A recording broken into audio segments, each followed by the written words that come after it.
Hi, I'm Davy. I'm awesome.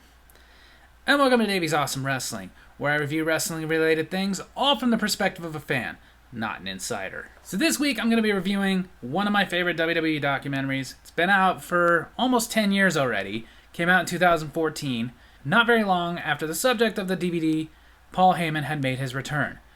That DVD is, ladies and gentlemen, my name is Paul Heyman. Of course, naming it after what became his catchphrase, I guess? It's an in-depth look into the career of Paul Heyman right before he had come back to WWE.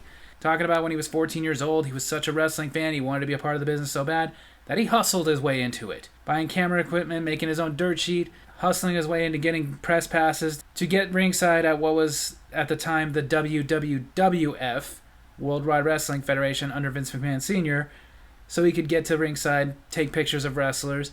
Talks about some of the underhanded things he would do, like with the other photographers there. They'd be about to get a good shot and he'd elbow them or something. And a lot of people not realizing that this was a 14-year-old kid. But it did get his foot in the door, because while being there at ringside, taking photos for his dirt sheet, he got to meet a lot of the wrestlers and wrestling managers, like the Grand Wizard and Captain Lou Albano, who kind of took him under their wing. So much so that as he got older, got more experience, he ended up becoming a wrestling manager. Back in the territory days, touring places like Championship Wrestling from Florida and Memphis and the AWA. Even talking about how he got his name Paulie Dangerously way back then. He now goes by his given name Paul Heyman, but a lot of us growing up watching him remember him as Paulie Dangerously. Turns out it was a playoff of Johnny Dangerously, which is a movie that had just come out, and at the time when Paul Heyman was a lot younger, he did kind of resemble Michael Keaton a little bit, so it fit. From there it goes to his time in WCW, forming the Dangerous Alliance, bringing in the new Midnight Express, having the feud with Jim Cornette and everything, which is about around the time I remember my first exposures to Paulie Dangerously. But then while in WCW, he started getting frustrated, didn't like the state of wrestling at the time, so he left. There was a lawsuit, which in the DVD he talks about. He can't go into a lot of detail because there was a non-disclosure clause in his settlement. But from there, he was waiting to go to WWE and be Paulie Dangerously in WWE, WWF at the time, when he had gotten a call from Jim Crockett Jr., who told him at the time he was going to start another wrestling promotion, and Paulie was like, I might be going to WWE, but I honestly don't even know if I want to be in wrestling anymore. And it was Jim Crockett Jr. who pulled his punk card, saying everybody likes to whine and complain about the way the wrestling world is right now and how it needs to change, but nobody wants to do anything about it. So you're going to do something about it, or you're going to whine? And he decided to do something about it. Now the promotion that Jim Crockett Jr. was going to start didn't end up getting off the ground, but Paul Heyman met Todd Gordon, the original owner of ECW, which at the time was Eastern Championship Wrestling. He needed a new booker, asked Paulie if he wanted to do it.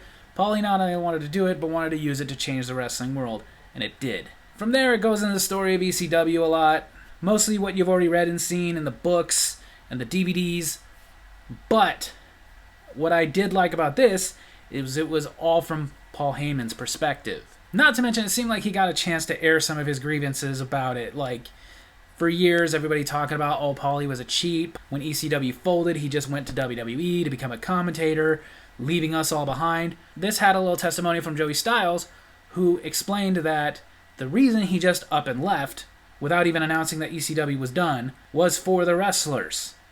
Because had he filed bankruptcy at that moment, his creditors could have come in and tried to seize the little bit of payments he was able to give to the wrestlers before it was folding. So he waited 90 days so that they could not go after the wrestlers' money. So they owed him a thank you. Not to mention him on there saying things like, people looked at it like I was cashing fat checks while these wrestlers were struggling. I wasn't making any money. I was burning through my savings for 7 years. So it puts that in a little bit of perspective. But talks about his time as a commentator in WWE and how wasn't really into it, wasn't into the whole WCW, ECW alliance thing. Then again, none of us were.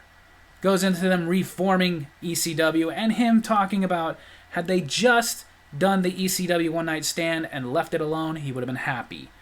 But when they brought back ECW, it started as an idea from Shane McMahon. With the internet being as popular as it was and people starting to watch entire episodes of things on the internet, what if WWE had a weekly internet show a show you could only get on the internet, only on their website, and make it ECW. That way they wouldn't have to worry about censorship.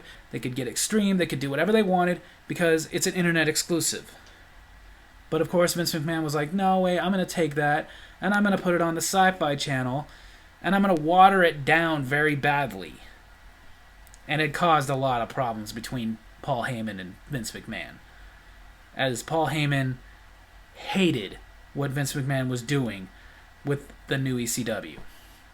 Then again, all of us hated it. Not only did he hate ECW, but he hated why he had to do ECW. See, he was doing OVW, which he didn't really like Louisville, but he liked working with the new up-and-coming talent. That's what he loved doing. And they pulled him from that to run this ECW, which he hated. So all this stuff coming to a boil made him and Vince McMahon have this big fight that, depending on who you ask, got Paul Heyman fired or he quit. It sounds to me like it was probably mutual. Like it was probably that thing of you're fired and him going, you can't fire me, I quit type thing. Probably that. And he talks about it all the time. He says, had you been there and witnessed the fight between me and Vince McMahon, you would never believe I would have come back. And from there, for a while, he was not in WWE. He was out starting other businesses outside of wrestling, like his website, Heyman Hustle. And while he was also doing this, he was starting a family, having children, which he now credits as his most important thing he's ever done. But from there, eventually in 2012, we saw the return of Brock Lesnar, and it was Brock Lesnar who suggested, why don't you bring Paul Heyman back to be my mouthpiece? And they actually liked the idea. They called him. He did it. Vince McMahon and he buried the hatchet. And from there, it just took off. He only came in to work with Brock Lesnar, but he ended up working with a lot of other talents, like CM Punk. And of course, now, as of this filming, he's still working with Roman Reigns. He's basically become a figurehead that hasn't gone away. And now he's just doing what he loves. He's being an on-screen talent. He's doing stuff behind the scenes.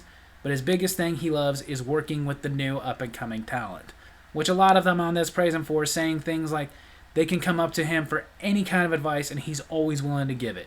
So it does end on a great note. And really, from there, not a whole lot has changed since the making of this documentary. He's still in there working with talent, behind the scenes and in front of the cameras.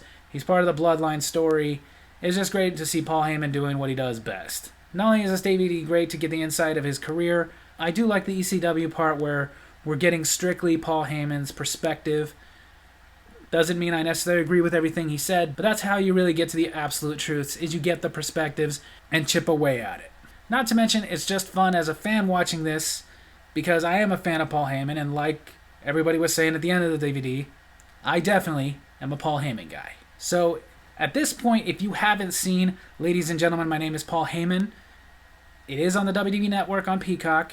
I recommend you check out Ladies and Gentlemen, My Name is Paul Heyman. So there you have it. That's my wrestling review this week. I hope you guys enjoyed it, and if you did, make sure to hit like, hit subscribe, hit the little bell so you get notifications for when I post new videos, and leave a comment. Tell me what you thought of Ladies and Gentlemen, My Name is Paul Heyman. Love you guys.